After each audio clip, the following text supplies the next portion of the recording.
Friends, what's up?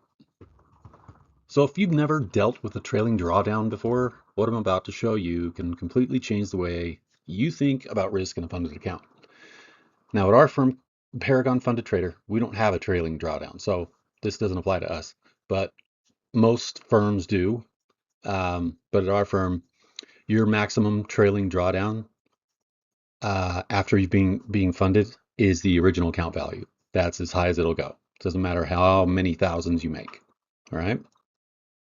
But a trailing drawdown doesn't necessarily sit at your starting balance and stay there like ours. Instead, under a type of trailing model we're talking about here, the drawdown floor follows your highest equity point, your high equity mark. So imagine you start the account and begin making money. As your equity reaches new highs, that floor moves up behind you. That moves the amount of room you have to withstand a pullback. That means that can become smaller than you intuitively expect. Here's the part traders often underestimate. Once that trailing floor has moved up, it doesn't simply move back down because the market pulls back. Your new high can permanently change where the account can no longer go. You now have a new high watermark on the downside. Most traders intuitively think about drawdown as a fixed cushion. If the account starts with a certain amount of room, they assume that room remains relatively consistent throughout the trade. That's not how a trailing structure works. In this type of drawdown, the cushion can effectively tighten as your equity reaches new highs.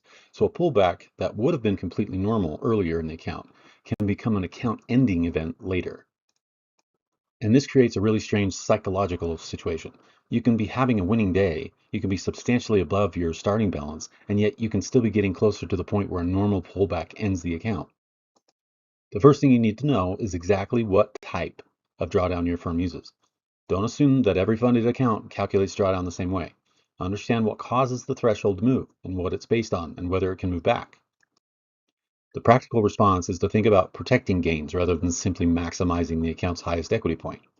If your rules allow it, banking profits in pieces can help you avoid letting one large unrealized gain become the new risk reference point for the account. And here's the counterintuitive part. Consider reducing your position size as you approach new equity highs, right? Not after the account has already started pulling back. That's when the trailing mechanism can matter most.